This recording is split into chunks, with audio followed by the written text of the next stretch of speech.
अस्सलाम वालेकुम, कैसे हैं साथियों। आज हम बना रहे हैं टी टाइम केक और इसके लिए हमें चाहिए 1 कप मैदा, आधा कप चीनी, आधा कप ऑयल, 2 अंडे, वनीला एसेंस, चंद कतरे आधा चम्मच कह लें, बेकिंग पाउडर 1 चम्मच, तकरीबन 1 कप दूध।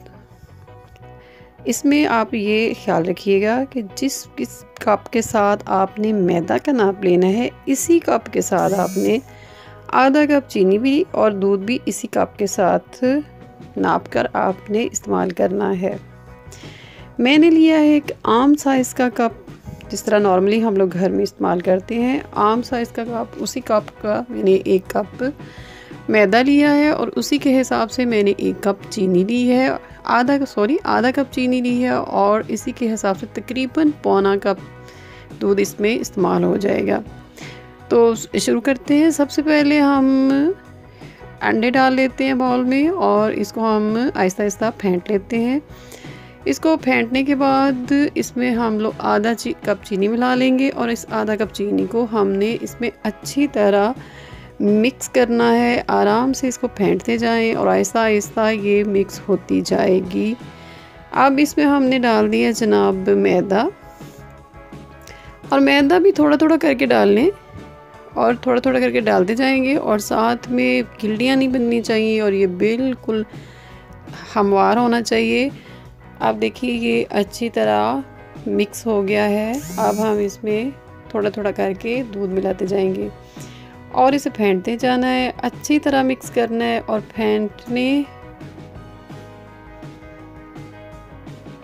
अब देखिए ये अच्छी तरह फेंटा जा चुका है। अब मैं इसमें मिलाऊंगी वनीला एसेंस आधा चम्मच और साथ ही बेकिंग पाउडर भी इसके साथ मिला दिया है। अब ये अच्छी तरह मिक्स हो चुका है। अब ये बेकिंग के लिए अभी तैयार नहीं है। इसको प्लेट के साथ मैं ढक दूंगी और हमने इसे तकरीबन 2 घंटे बाद इसे बेक करना है। लीजिए 2 घंटे गुजर गए हैं। ये बहुत अच्छी तरह तैयार हो चुका है बेकिंग के लिए। इसके लिए ये मैंने एक बाउल लिया है, इसको मैंने बेक करना है माइक्रोवेव ओवन में। 5 मिनट में ये बहुत अच्छी तरह बेक हो जाएगा। सबसे पहले नीचे बटर पेपर लगा के उसके ऊपर ये मैं मिक्सचर इसमें डाल दूँगी। इसको डालने के बाद हम इसे माइक्रोवेव ओवन में इसको बेकिंग की सेटिंग के बगैर नॉर्मल उसका जो टेम्परेचर होता है, जैसे हम कोई चीज़ गर्म करने लगते हैं, इसी तरह हम इसको उसमें बेक करेंगे। इसके अंदर रख दिया हमने और अब हमने इसको 5 मिनट में का मैंने टाइम सेट कर दी है। 5 मिनट में इंशाल्लाह ये बहुत अच्छी तरह बेक हो जाएगा।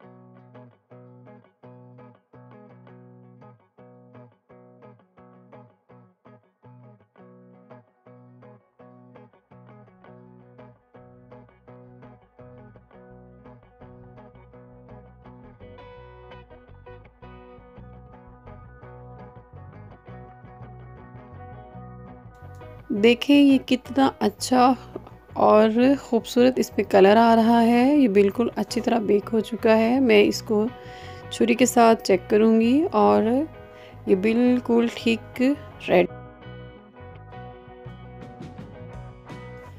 माइक्रोवेव से निकालने के बाद तकरीबन इसे आधा घंटे के लिए छोड़ दें ताकि अच्छी तरह ठंडा हो जाए। अच्छी तरह ठंडा होने के बाद हम इसको छुरी के साथ इसके किनारों को काट लेंगे और इस प्लेट रख के इसको उल्टा करके बाहर निकाल लेंगे।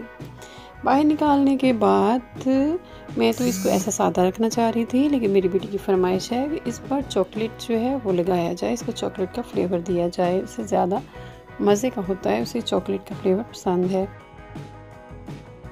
अब मैं इस पर चॉकलेट स्प्रेड लगा रही हूँ, देखें, और ये इसकी गार्निश हमने कर दी है चॉकलेट्स। इसकी गार्निश हो गई है। अब चॉकलेट स्प्रेड के साथ, और ये अब और भी मज़े का हो गया है। ये वनीला टी टाइम केक हमने तैयार कर लिया है। खाने में बहुत मज़ेदार है, और जितनी मिकदार मैंने आपको बताई है इसी मिकदार के अकॉर्डिंग इस पर डालिएगा, तो ये बहुत नरम और मज़े का बनेगा। ये तकरीबन 1 हफ़्ते तक आप फ्रिज में इसको आसानी से रख सकते हैं, ख़राब नहीं होगा। अगर आपको मेरी आज की रेसिपी पसंद आई हो तो प्लीज़ मेरे चैनल को सब्सक्राइब करें, लाइक करें और शेयर करें। अपना ख्याल रखिएगा। फिर मिलेंगे एक नई और मज़े की रेसिपी के साथ। अल्लाह हाफिज़।